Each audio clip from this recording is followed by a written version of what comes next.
Muito bem, meus amigos, como é que estamos? Bora pegar aí agora mais temas importantes para o nosso concurso aí dos tribunais, né? Que vão acabar ficando muito provavelmente acumulados, concentrados aí nesse concurso nacional unificado, o que é uma boa, né, notícia. Eu, né, particularmente gosto desta ideia, dessa notícia.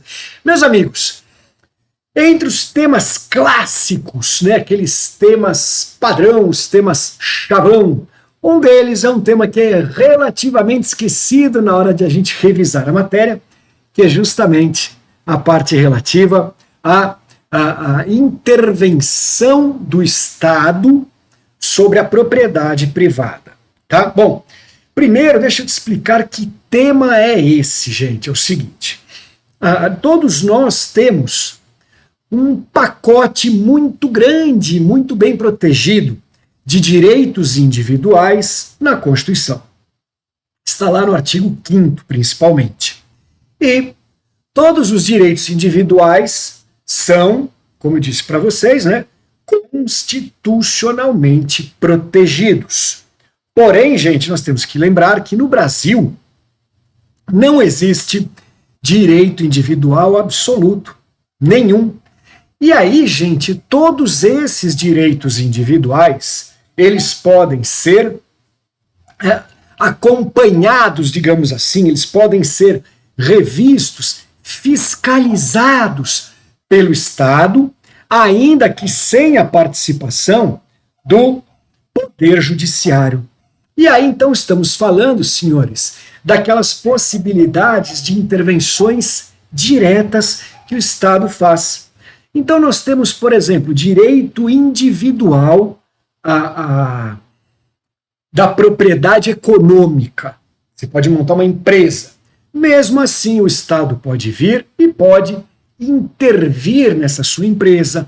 Ele pode fazer diversas coisas, ele pode, né, condicionar, ele pode impor exigências, obrigações. Nós temos o direito individual de proteção à nossa imagem. Só que a gente também sabe que a nossa imagem, ela é um direito individual, não é absoluto, tanto que, se houver necessidade ou interesse jornalístico, por exemplo, o nosso direito de imagem pode ser condicionado ou até reduzido, certo? Nesse sentido, meus caros, a gente tem na Constituição o direito de propriedade.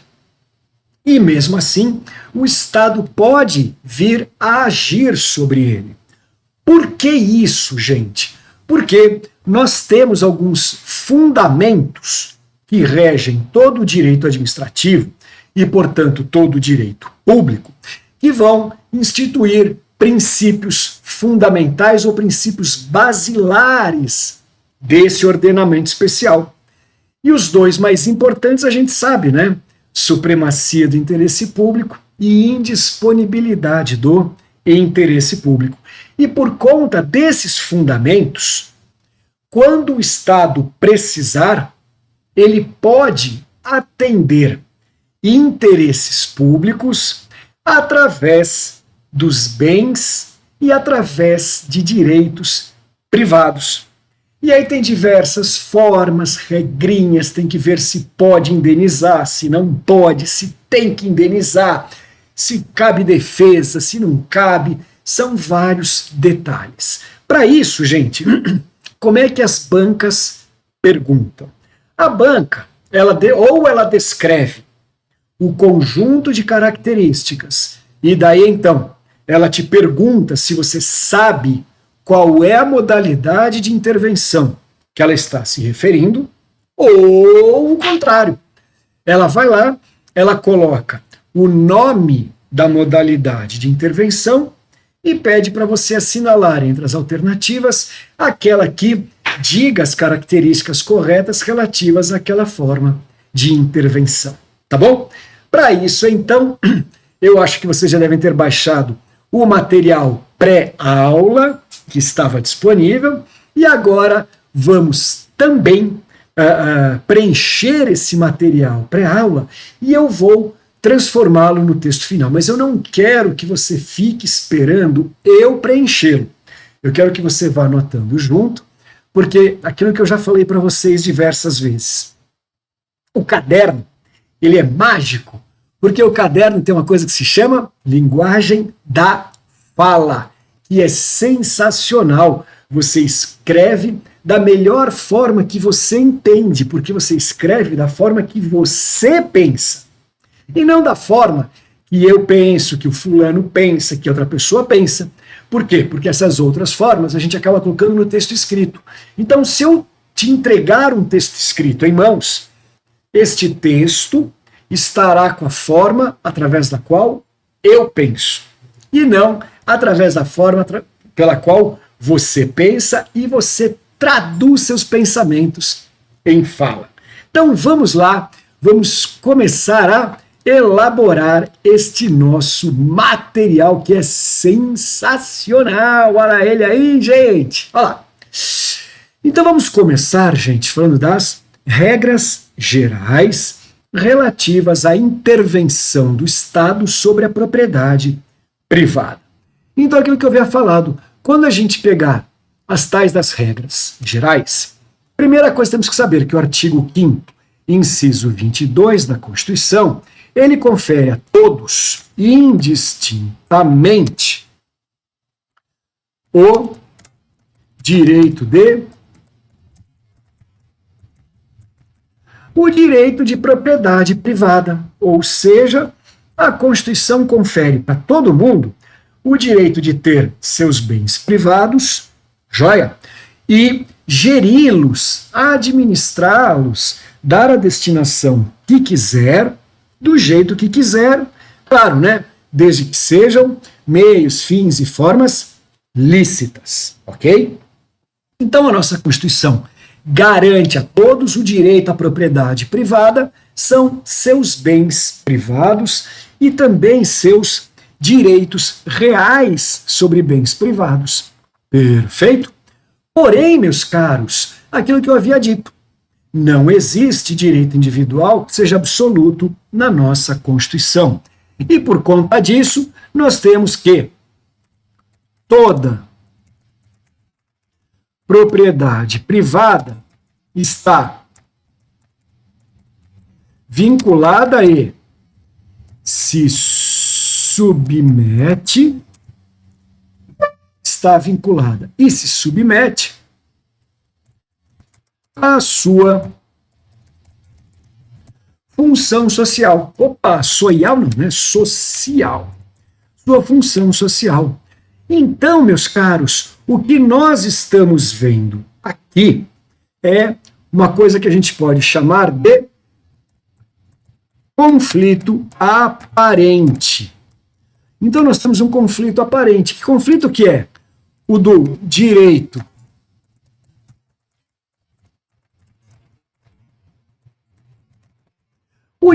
de propriedade privada e sua exclusividade versus a função social que deve ser atendida ou exercida através de todas as propriedades e todos os bens públicos ou privados. Então, aqui no caso, estamos falando que a função social significa o atendimento ao interesse público e coletivo. Joia? Então, quando a gente fala dessa função social, estamos aqui nos referindo justamente a esse conflito aparente que existe. Mas, professor, você está falando que o conflito é aparente? Claro que é aparente, gente. Não existe conflito que seja definitivo, né? Nós temos conflitos aparentes. O conflito aparente, meus caros, significa que, numa primeira análise, numa primeira visão, parece que existe um conflito. Parece. Porém, se você aplicar os instrumentos, os predicados e os fundamentos constitucionais e de hermenêutica constitucional, você consegue chegar à solução. Beleza? E disso que nós estamos falando. E a solução, quando tivermos interesses públicos colidindo com interesses privados, quem vai nos dar é um tipo de poder especial que é conferido para a administração, chamado de poder de polícia. Poder de polícia. Então, vamos lá! Olha lá! Bora preencher esta ladainha aqui juntos. Vamos ver esse negócio. Então, gente, nós temos agora o chamado poder de polícia administrativo. O que é esse poder mesmo? Vamos lembrar? É o poder da administração pública de fiscalizar o exercício dos direitos privados, para que ninguém empregue direito próprio em prejuízo da coletividade ou do interesse público. Joia? Então, o poder de polícia é isso, tá? Ele está aqui para dizer que todo mundo tem seus direitos privados, todo mundo tem seus direitos individuais, mas o Estado, através da administração pública, vai ficar permanentemente fiscalizando todo mundo o tempo todo para ter certeza que as pessoas estão usando seus direitos individuais de maneira adequada ao plano constitucional, adequada à supremacia do interesse público sobre o privado. Joia? Então é uma fiscalização permanente, essa fiscalização não para nunca. Ela é feita por todas as entidades que sejam de direito público e que sejam instruídas por lei com o poder de fiscalização. Joia? Só que aí nós temos que recordar uma coisa que está na nossa Constituição também, que se chama teoria dos poderes implícitos. Resumidamente, essa teoria vai dizer o seguinte, prestem atenção. Sempre que a lei, não interessa que tipo de lei, tá? Quando a gente diz lei, é lei no sentido genérico. Pode ser a Constituição, pode ser uma lei complementar, uma lei ordinária, pode ser um decreto, pode ser uma medida provisória, ou seja, tudo aquilo que está no artigo 59 da Constituição e que vai ter força de lei, tá?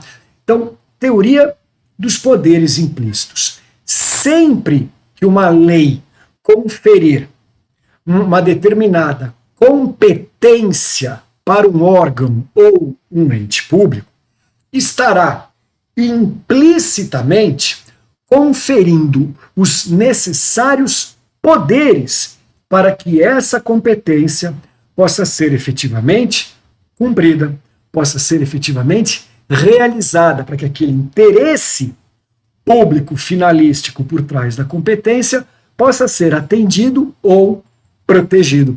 Então, essa é a teoria dos poderes implícitos. Beleza? Logo, meus caros, dizer, por exemplo, que o INCRA, Instituto Nacional de Colonização e Reforma Agrária, dizer que o INCRA tem o poder de fiscalizar a função social que é dada para toda a propriedade rural de grande porte, no sentido de que ela venha a ser considerada constitucionalmente produtiva. Quando a Constituição fala que cabe ao INCRA essa competência, como sendo uma autarquia federal, portanto de direito público, a Constituição está trazendo para o INCRA os poderes necessários para que o INCRA possa exercer essa competência. Entre os poderes está o poder de polícia para o exercício do direito de propriedade rural produtiva. Captou? Então essa é a chamada teoria dos poderes implícitos. Logo, meus caros, não precisa procurar uma lei que dê esses poderes para o Estado. Não precisa. Esses poderes serão implícitos, tá? O que vai acabar acontecendo é que o Estado vai poder exercê-los independente de expressa previsão em lei, e a única coisa que precisa estar em lei são as possibilidades punitivas, as medidas sancionatórias, seus limites, multas, isso precisa estar em lei. Agora, tirando isso, o poder em si não precisa e não vai estar, pela teoria dos poderes implícitos. Joia? Continuando aqui então, meus amigos. Então nós temos aqui, né, o poder de polícia, que é o poder que a administração pública de direito público tem de fiscalizar o exercício dos direitos privados, dos direitos individuais, para que ninguém empregue direito próprio em prejuízo da coletividade ou do interesse público. A finalidade do exercício desse poder é garantir sempre que o interesse público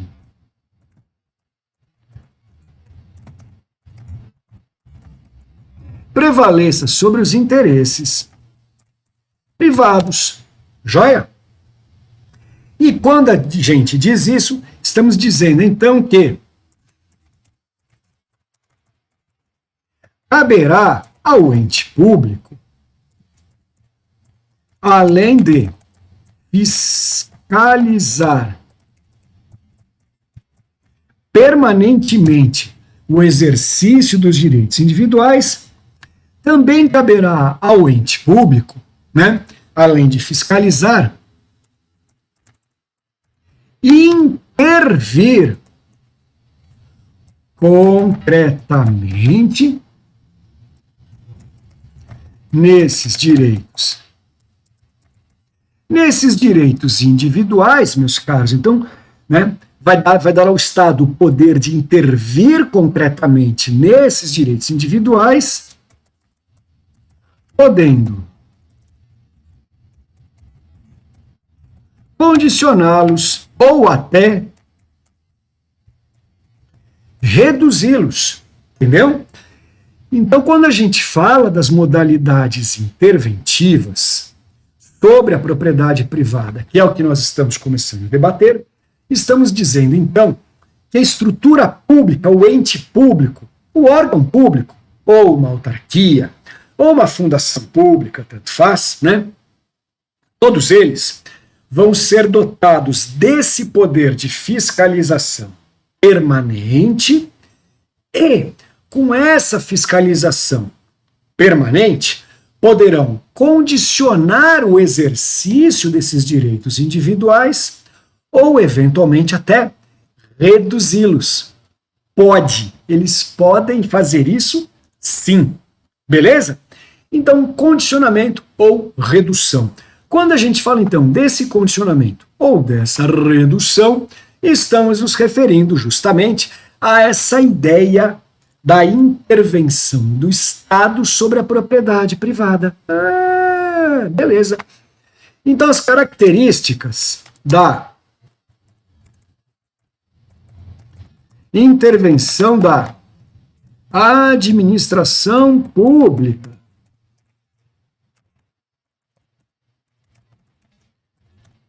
sobre a propriedade privada, né? As características são chamadas de atributos do poder de polícia. Atributos do poder de polícia. O primeiro deles, senhores, a gente chama de autoexecutoriedade. Essa autoexecutoriedade eu não vou preencher aqui, porque ela é já bastante conhecida de todo mundo. Eu vou falar e você escreve aí. Quando a gente fala de autoexecutoriedade, estamos dizendo que o órgão público, o ente público, a autarquia, a fundação pública, não vão depender, não vão precisar do poder judiciário para poderem intervir concretamente e executar seus comandos de condicionamento ou de redução dos direitos.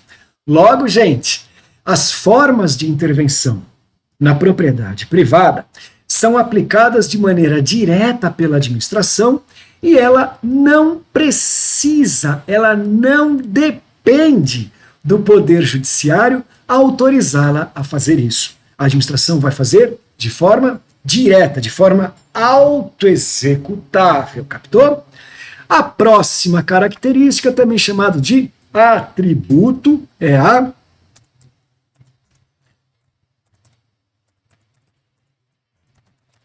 imperatividade.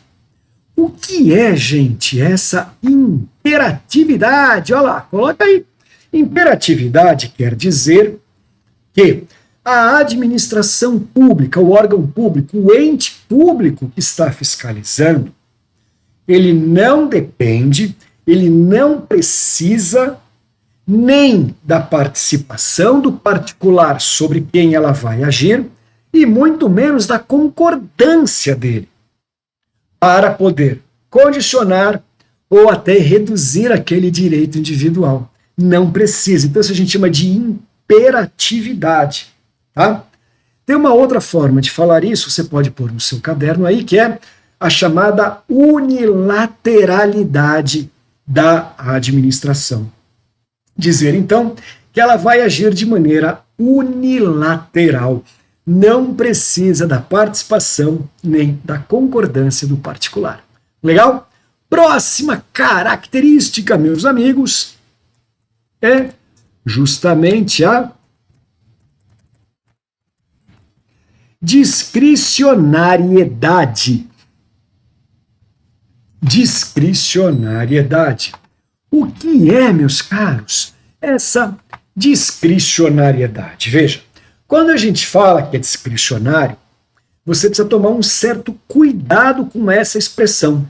Muitas pessoas, muitos candidatos a concurso, muitos estudantes, eles têm o péssimo hábito de memorizar que discricionariedade significa facultatividade. Não é isso, gente. Tome cuidado.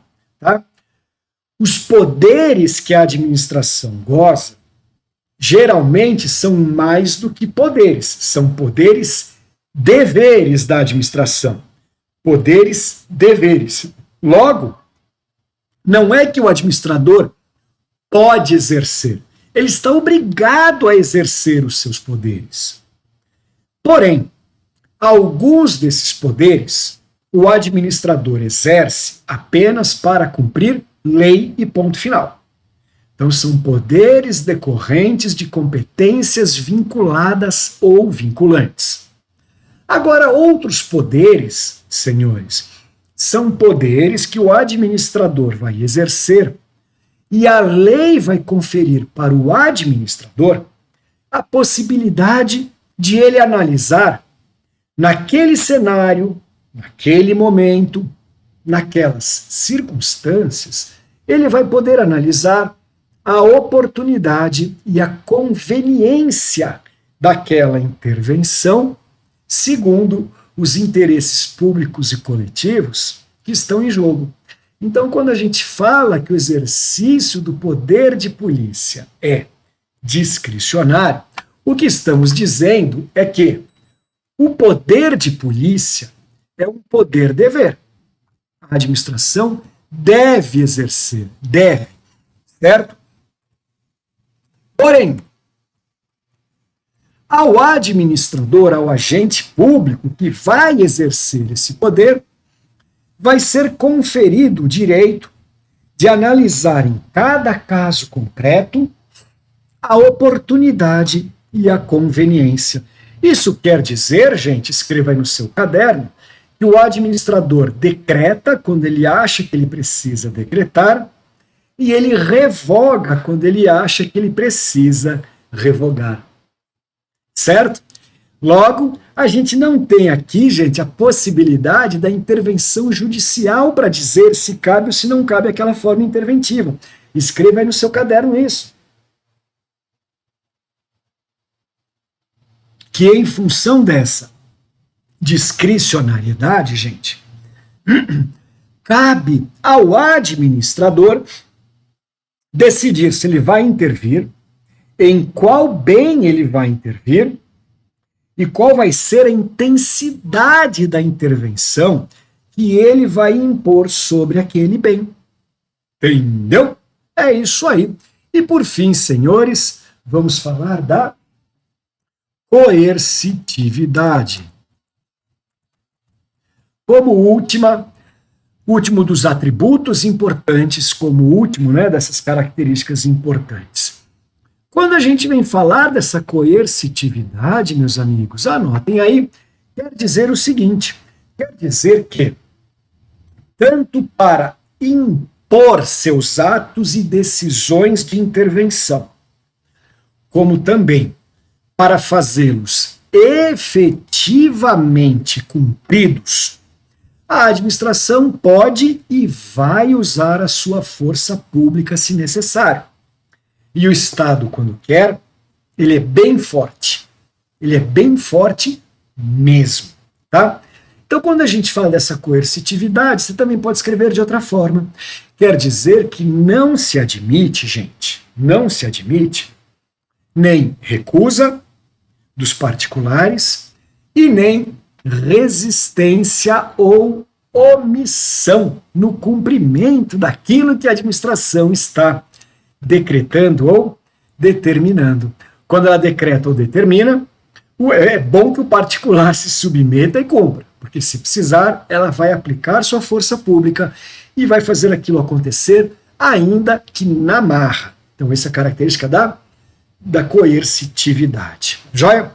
Então, vamos entender melhor, gente. Olha lá. Então, todo mundo tem direito de ter sua propriedade privada, seus bens privados, todo mundo pode ter, é um direito, é constitucional, está garantido, e a Constituição fala, ninguém mexe nos bens do outro. Não faz isso.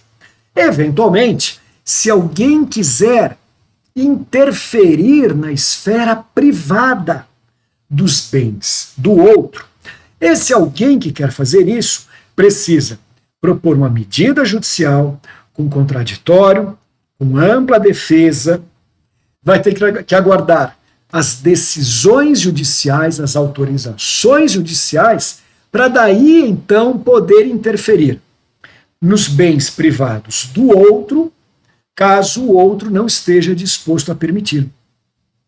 Qual é a principal exceção a esta regra? A principal exceção é o poder de polícia que o Estado tem.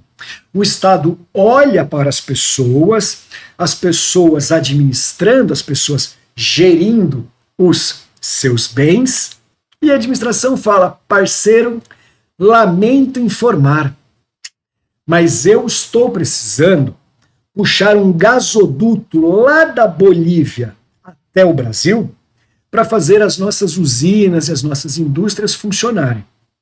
O gasoduto tem que atravessar a propriedade de alguém. Lamentavelmente, o projeto público que melhor atende ao Estado diz que o gasoduto vai passar justamente sobre a sua fazenda, bem no meio. Aí o fazendeiro fala, mas não vai dar, porque a vaca vai tropeçar no cano, vai quebrar o chifre, não sei o quê, né? Aí a administração fala, amigo, eu não estou perguntando se você concorda. Eu não estou pedindo. Aliás, eu nem devia estar conversando com você, eu não preciso. Eu vou passar o gasoduto na marra. Tá? Depois, se você não gostar, se você achar que causou algum dano, você que procure seus direitos processando o Estado pelas regras da Constituição. Mas que eu vou passar o gasoduto, eu vou. E acabou. Acabou. É assim que funciona. Por exemplo, você vai lá e compra um imóvel comercial numa avenidona. Aí você vai lá, abre o seu negócio, abre um business. A maré tá ruim, né, gente, para empreender. Aí você fala, que vá pro inferno essa loja que eu abri. Aí você quer desmontar a loja, desmanchar a loja, botar uma cama, um fogão, uma geladeira e morar lá. Você pode? É teu. O imóvel é teu. Por que você não pode morar lá? Porque a administração falou, não. Nesta avenida, eu só permito imóveis comerciais. Não é permitido residir aqui. Aí você fala, mas vai te catar, administração. Eu tenho direito constitucional, artigo 5º, inciso 22º. Aí ela fala, belezura, eu vou condicionar dizendo que aqui é só imóveis de natureza comercial, porque isso é o que melhor atende ao interesse público. E eu vou reduzir o seu direito para dizer que a partir de agora, como você fechou o seu business, ou você monta um novo negócio aqui, ou você aluga ou vende para quem queira fazer negócio. Porque se você insistir em morar aqui, eu vou te arrancar na marra e ainda vou te multar. É assim que funciona, parceiro. Certo? Então, esta chamada forma legal, forma constitucional, que confere ao Estado, através da administração pública regida pelo direito público, o poder de polícia administrativa, de fiscalizar o exercício dos direitos individuais, podendo intervir de maneira autoexecutável, imperativa, discricionária e coercitiva, sempre que o direito individual colidir com o interesse da coletividade ou algum interesse público genérico. Por quê? Porque existe um princípio máximo chamado princípio da supremacia do interesse público sobre o privado. Tá, professor, já entendi. Então quer dizer que agora você vai começar a listar os nomes das modalidades de intervenção. Exatamente. Quando você listar os nomes das modalidades de intervenções, você não vai dizer novamente, em cada uma delas, que em cada uma delas a administração vai agir de maneira autoexecutável, discricionária. Não, não vou dizer mais.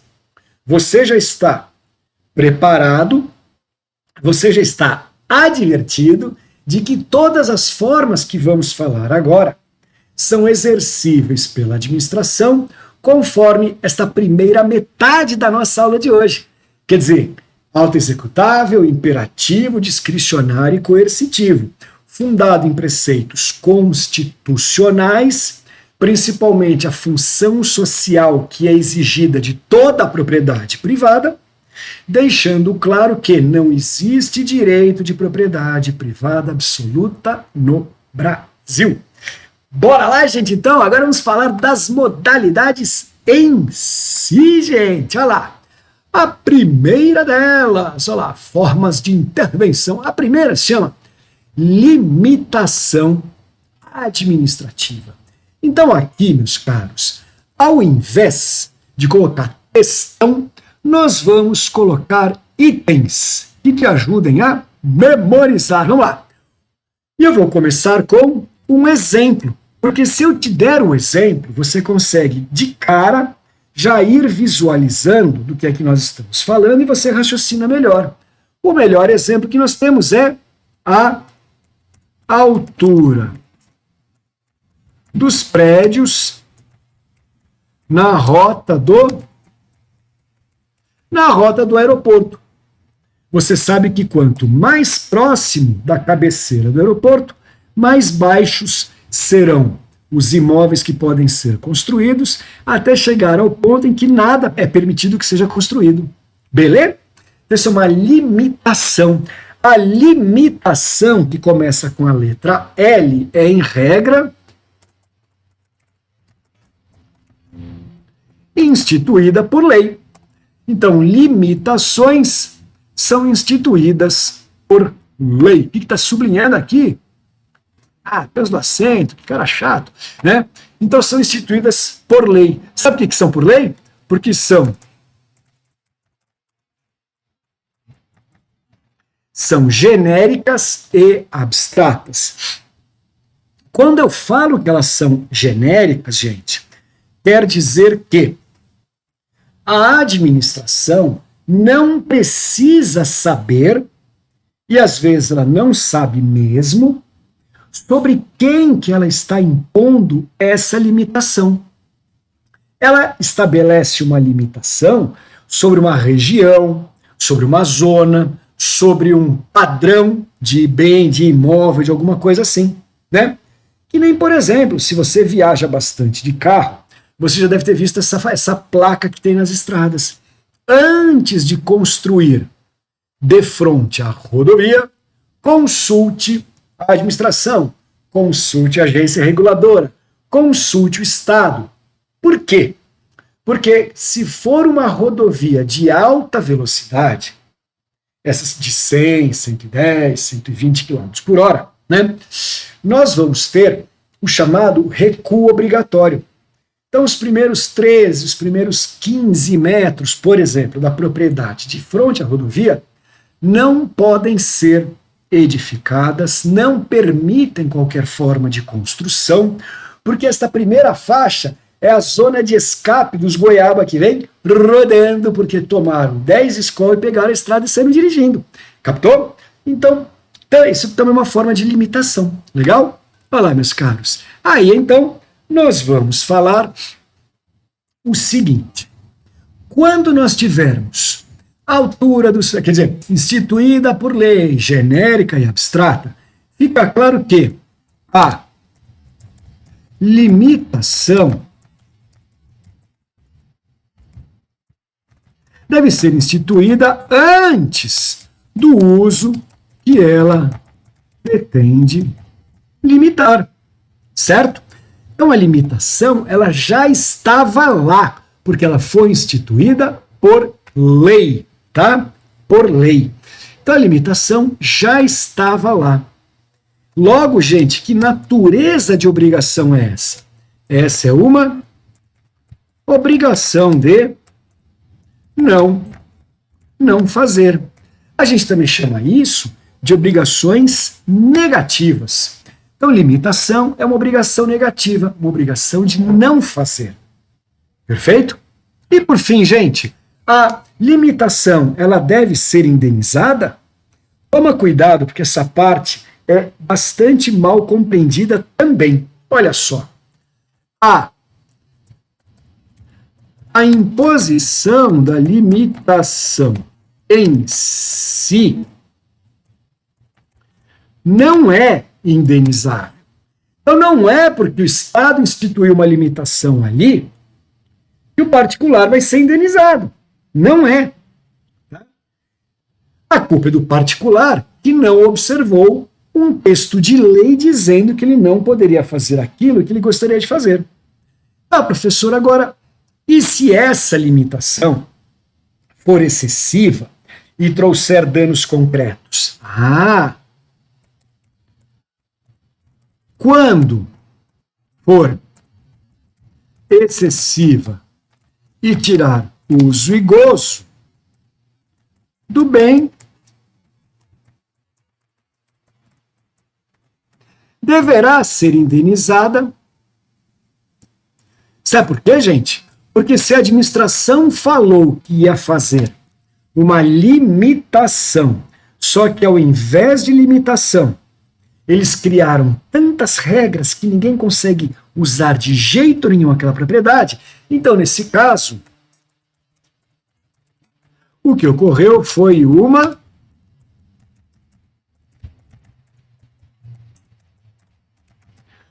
desapropriação indireta, né?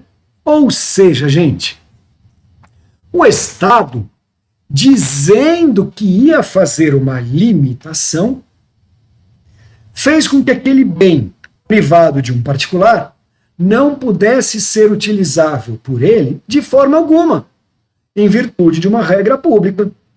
Como o particular não pode negar, não pode resistir, e como o Poder Judiciário não pode intervir, se esta modalidade for correta, né, se ela não for abusiva ou ilegal, não tem o que fazer. Então o camarada fala, olha, ô dona administração, você havia dito que era uma limitação, só que na verdade, eu não consigo usar de forma alguma. Então esse bem, na verdade, é um bem público teu. Você tomou de mim sem ter dito que ia tomar. Então agora eu quero te entregar o bem, já que você já criou essa regra, e eu vou querer a contrapartida, que vai ser a minha indenização prévia, justa e em dinheiro, que são as desapropriações constitucionais. Captou? Então você entendeu, né? Limitação não é indenizável, porque ela já estava lá, ela é genérica, ela é geral, ela é criada por lei. Ninguém pode falar que desconhecia aquela regra, porque desconhecia a lei, porque a gente sabe que ninguém se escusa do cumprimento da lei alegando desconhecê-la. Isso não é permitido no ordenamento de um Estado democrático de direito. Portanto, existe, ela é excessiva, o particular bobeou, não prestou atenção, comprou um terreno ali. Aí ele falou, eu vou construir. A administração fala, não pode construir, você está na zona de não sei o quê. Aí o particular fala, então tá bom, então eu vou fazer um gramado, um jardim lindo. A administração fala, você não pode mudar o bioma que está aqui. Você não pode remover a terra, não pode introduzir sementes, não pode fazer nada. Aí o particular fala, tá bom, então deixa esse matagal aí, eu vou vir acampar com os meus filhos aqui para fazer uma farra. A administração fala, você não pode pisar nessa área, essa é uma área de preservação ambiental absoluta. Aí o cara fala, peraí, eu não posso desmatar, eu não posso plantar, eu não posso pisar, não posso dormir, não posso usar, não posso construir. Então você, administração, sacanamente, você tomou de mim e só não quer me indenizar, né? Então agora você vai me indenizar. Juiz, desapropriação indireta, o Estado tomou de mim e eu quero só ser indenizado. Então isso que é uma ação de indenização por desapropriação indireta. A única judiação é que esse particular vai ser indenizado por precatórios, né? Durma com barulho desses, né? Vamos lá. A outra modalidade é chamada servidão. Vamos começar com exemplos, porque o exemplo te ajuda, porque você já enxerga de cara. Vamos lá. O principal exemplo aqui, senhores, vamos colocar aqui, ó, postes e fios elétricos do Estado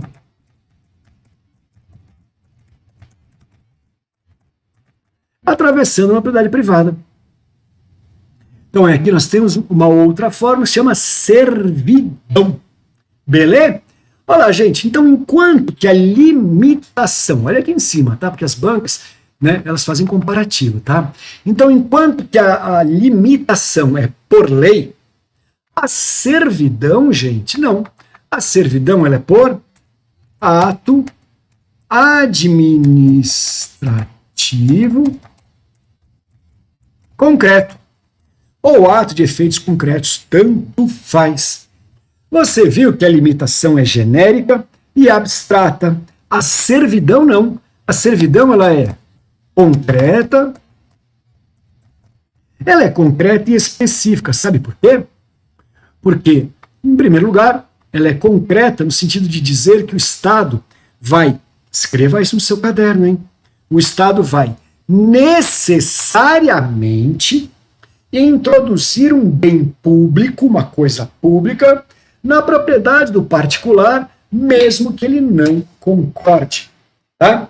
Então o Estado vai passar, vou colocar um poste aqui. O cara fala, mas não vai, porque aqui é a vista que o Estado fala, parceiro, ó, vai ter a vista com o poste no meio. Paciência. Entendeu? Então, em primeiro lugar, é concreto. O Estado introduz uma coisa pública, um bem físico público. E em segundo lugar, é específico, né?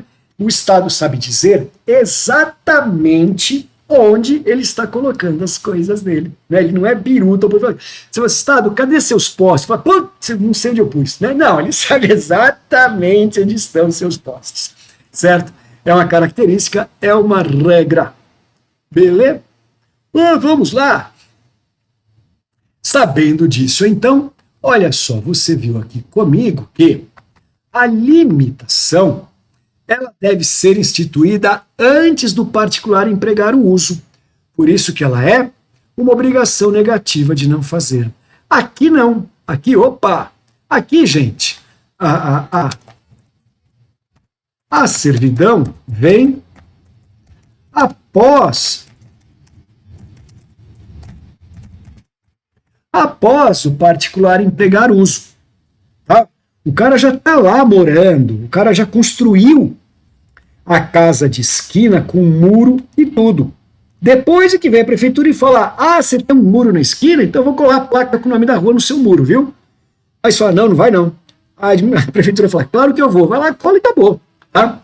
Então, veja, aqui vai existir isso. Só que a obrigação continua sendo negativa, mas não é uma obrigação de não fazer, é uma obrigação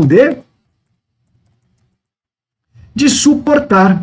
Então, a obrigação do particular é de suportar aquele bem físico que foi introduzido compulsoriamente na propriedade privada e ponto final.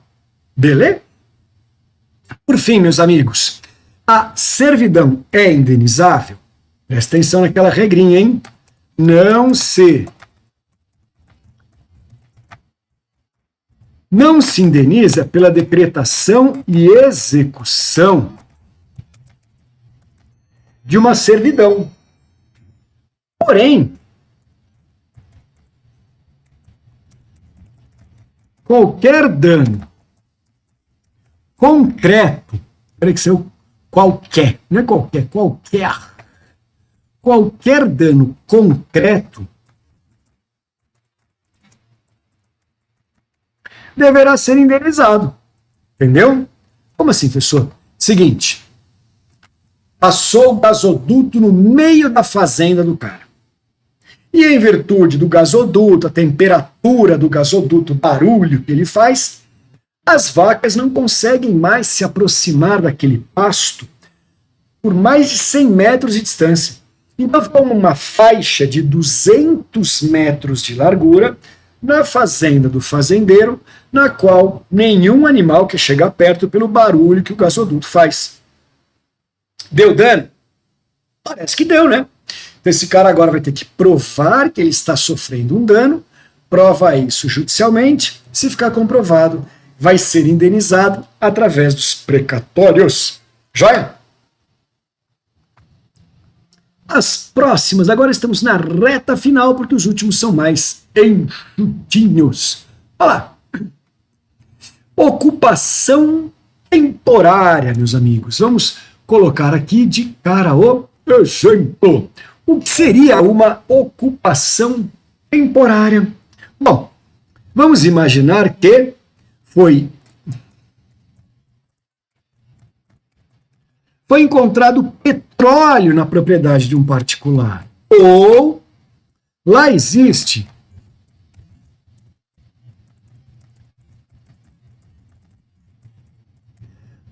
uma cachoeira, um rio largo pra caramba, que dá para construir até uma usina hidrelétrica e produzir energia. Ou ainda, né? Foi descoberto um sítio arqueológico. Tá? Alguém cavou, encontrou lá um cacareco do passado, que não é a sogra da pessoa, então ele falou, caramba, vou avisar a administração, eu acabei de achar um cacareco aqui que deve ter uns 500 anos de idade. A administração fala, ups, que demais, tem mesmo. Você vai agora ter que esperar eu cavar até eu ficar satisfeita. Então, é isso que acontece, é uma ocupação temporária, certo? Então, aqui a gente não precisa fazer o estudo que fizemos antes. Aqui, ó, basta você colocar o seguinte.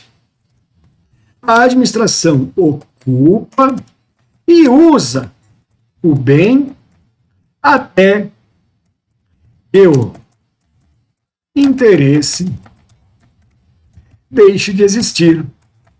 E se for permanente, deverá repartir com o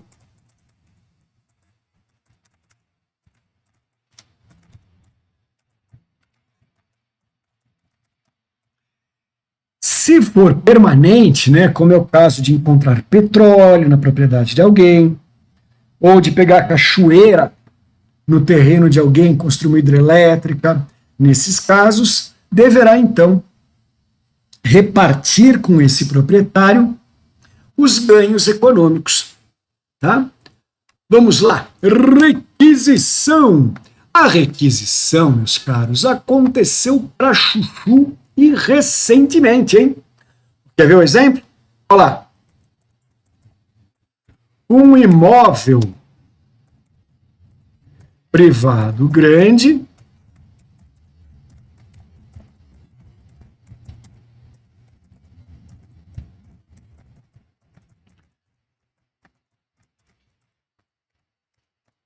olha lá, gente.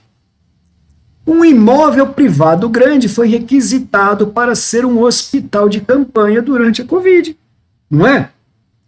Tem lá um colégio.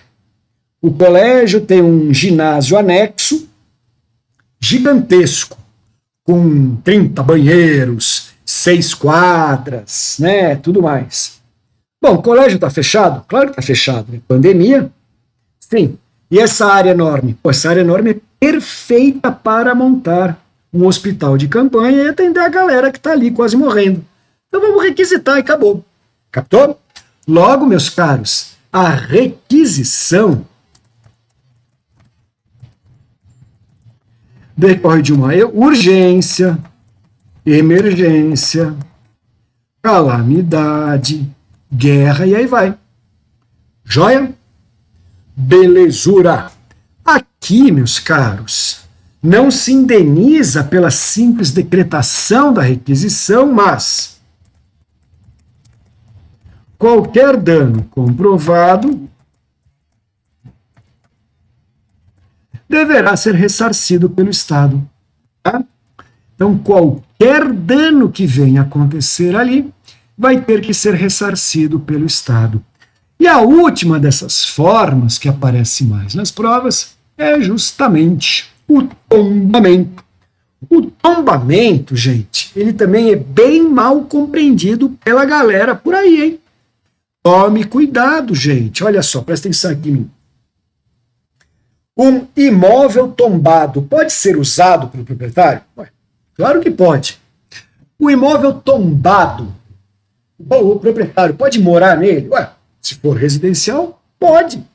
O imóvel tombado, se for comercial, o proprietário pode alugar para que alguém monte ali um comércio? Pode. Pode. Tá?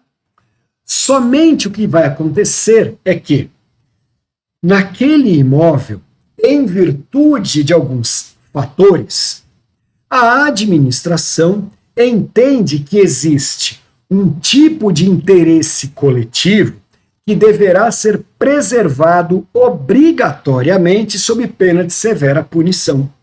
Então, por exemplo, existe um imóvel que tem características ambientais únicas. Um mangue no qual um tipo de flamingo fez não sei o quê, que o caranguejo subiu não sei aonde. Então aquele bioma tem uma característica ambiental top. Bom, vem a administração e faz um tombamento ambiental. O cara pode usar, pode visitar, pode passear, pode continuar usando, a gente estava usando. Ele só não pode mudar as características ambientais. Outro exemplo, gente. Veio um grande paisagista há 200 anos atrás e começou a plantar aquelas araucárias gigantes numa propriedade. E depois de 200 anos, elas estão, sequoias e tudo mais, né? Elas estão enormemente enormes, são as maiores do mundo. Vem a administração e faz um tombamento paisagístico. Entendeu?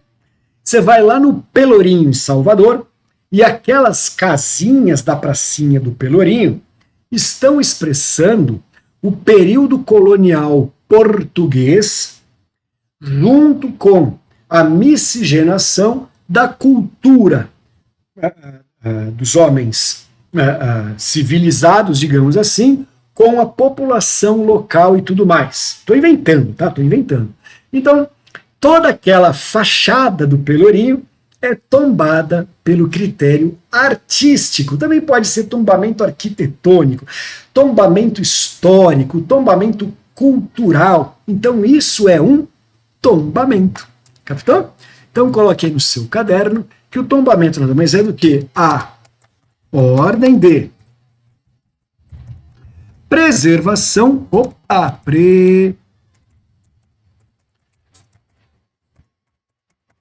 preservação compulsória de uma certa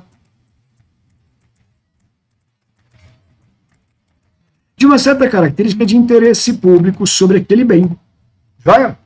Aí você completa aí no seu caderno colocando tombamento histórico, tombamento paisagístico, tombamento cultural e o que mais você quiser. Uma característica muito interessante do tombamento é que o tombamento, gente, não é indenizável, tá? Foi decretado o tombamento, você não vai pedir indenização. Ah, mas eu vou alegar que tive dano. Não, não, não. Guarda essa regrinha, hein? Tombamento e limitação não admitem indenização, salvo quando forem excessivos, e aí vão caracterizar uma desapropriação indireta. Então, aquilo que você havia escrito relativo à limitação, que ela pode ser excessiva quando ela tirar uso e gozo, e aí, nesse caso, o proprietário, o particular, vai pedir indenização na forma de desapropriação indireta. A mesma coisa ele vai fazer aqui, tá bom? Mesma coisa literalmente. Joia? Com isso, então, gente, nós temos aqui as regrinhas e tudo que você precisa saber sobre intervenção que o Estado pode fazer no uso da propriedade privada. Você já entendeu os fundamentos constitucionais, a existência de um conflito aparente e que esse conflito aparente é resolvido pelo exercício do poder de polícia, que é um poder implícito, então não precisa estar expresso em lei. A administração exerce de maneira autoexecutável, imperativa, discricionária e coercitiva, e nós temos as formas mais importantes e cobradas, que são limitação, servidão, ocupação, requisição e tombamento, tá? Perdão. Professor, eu não vi aí a desapropriação. Desapropriação não é forma de intervenção na propriedade e nós vamos ter uma aula só de desapropriações, tá? Porque ela não tem nada a ver com o que estávamos falando agora. Nada. Apesar de também decorrer de poder de polícia, também, ali a ideia é outra, ali a finalidade é outra, a lógica é outra, tá bom? Então as formas de intervenções que o Estado promove sobre propriedade, sobre bens privados, são essas que a gente estudou junto. Espero que vocês tenham gostado, que tenha sido bem útil, apesar de estarmos num domingo de calor insuportável. Aqui em São Paulo está 38 para 39 graus. Eu não estaria na sua frente se eu não tivesse ar-condicionado aqui na minha casa, porque, olha, gente, nunca vi um calor desses. Sério, a coisa tá cruel, né? Vamos destruir o planeta, por que não, né? Não é nosso mesmo, então a gente destrói, né? Não tem problema nenhum. Ok? Nos vemos então na próxima aula. Vá agora correndo na nossa plataforma e resolva questões relativas à intervenção do Estado na propriedade privada. Achando alguma curiosidade, algum exemplo, alguma coisinha a mais, transporte para o seu caderno e arrebente na prova, gente. É isso. Muito obrigado a todos. Tenham um ótimo resto de domingo. Beijos. Fiquem com Deus.